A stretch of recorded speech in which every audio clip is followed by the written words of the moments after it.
Welcome to This Explainer, where we're going to dive headfirst into the truly baffling 2010 death of an MI6 codebreaker, Gareth Williams. We are going to explore exactly why the recently concluded 2024 forensic review still leaves us staring at a totally mind-boggling locked room paradox. Okay, let's just get right to it and ask the core question that has literally haunted investigators, forensic experts, and really the whole public for 14 years.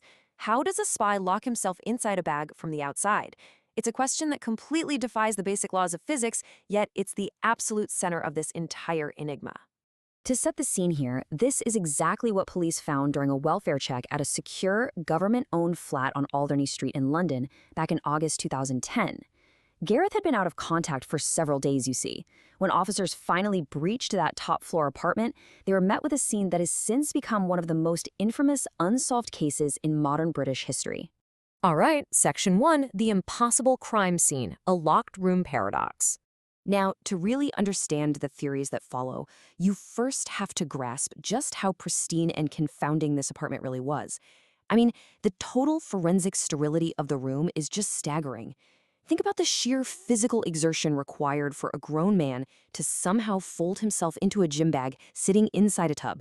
Yet there were zero fingerprints on the rim of the tub, no prints on the padlock itself, no sign of a struggle, no defensive wounds whatsoever. And bizarrely, the heating was turned all the way up during the sweltering heat of August. The whole flat was just impeccably clean.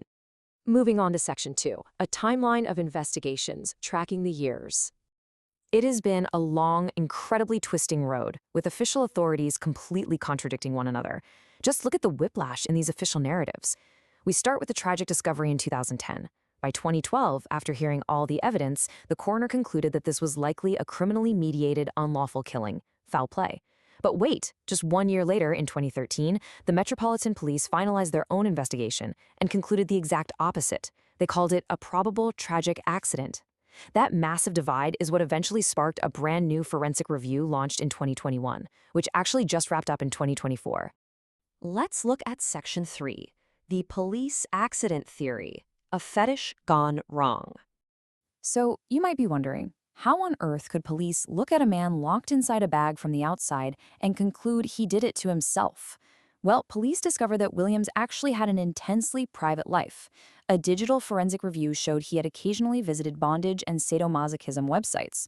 To investigators, this suggested a potential interest in escapology or claustrophilia, which is essentially the psychological desire to be confined in very tight, enclosed spaces. To put that private life into perspective, investigators also found unworn, high-end women's clothing and shoes in his apartment, worth roughly £20,000. Alongside wigs and makeup, this really painted a picture of a highly secretive personal life that his colleagues and his family were just completely unaware of. Furthermore, police uncovered a pretty significant incident from 3 years prior. Back in 2007, his landlady in Cheltenham found him calling for help, handcuffed to his bedposts. He literally needed to be physically cut free. The police argue that this documented history of self-restraint makes it theoretically possible that he was experimenting, somehow managed to lock himself in the bag, couldn't get out, and quickly succumbed to hypercapnia, which is the toxic buildup of carbon dioxide. But let's turn to Section 4, the family's interference concerns, the dark arts.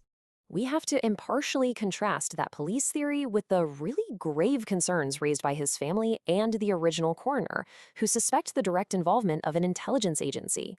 This side-by-side comparison shows exactly why the family suspects interference. On one hand, you have the police's logic of a tragic accident, but on the other, you have the glaring impossibilities.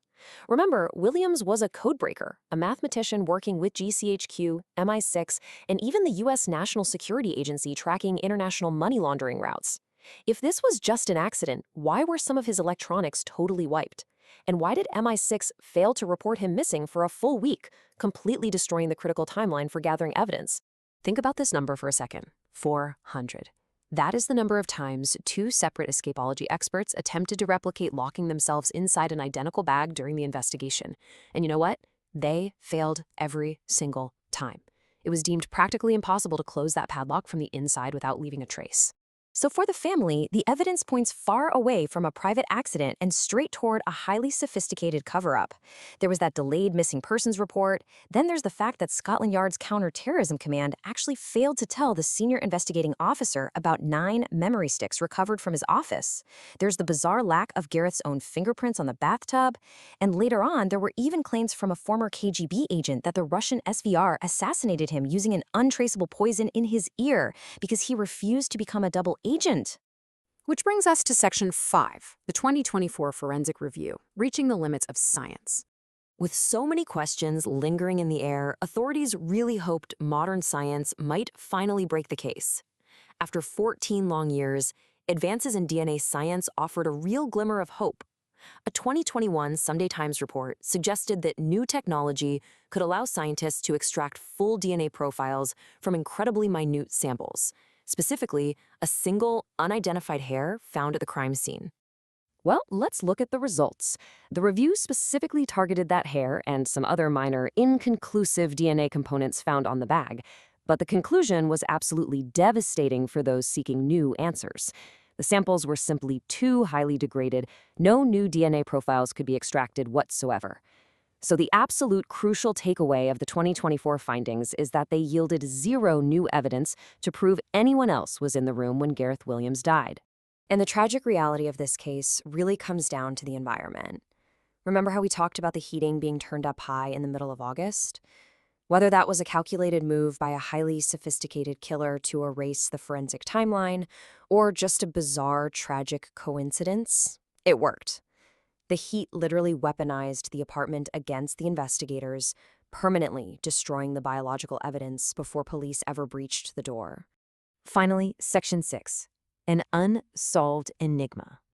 You see, despite the total lack of new DNA in the 2024 review, the original coroner's belief remains a powerful counterweight to the police narrative.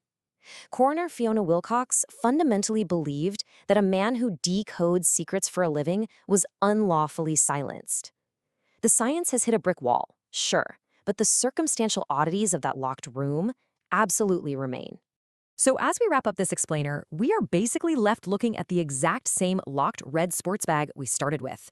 We have to ask ourselves, is the death of Gareth Williams simply the tragic, accidental result of a highly secretive personal life? Or are we looking at the terrifying, sterile perfection of a state-sanctioned crime scene? Will the shadow of the state forever obscure the truth of the body in the bag? Thanks so much for joining me on this deep dive. Keep questioning and keep learning.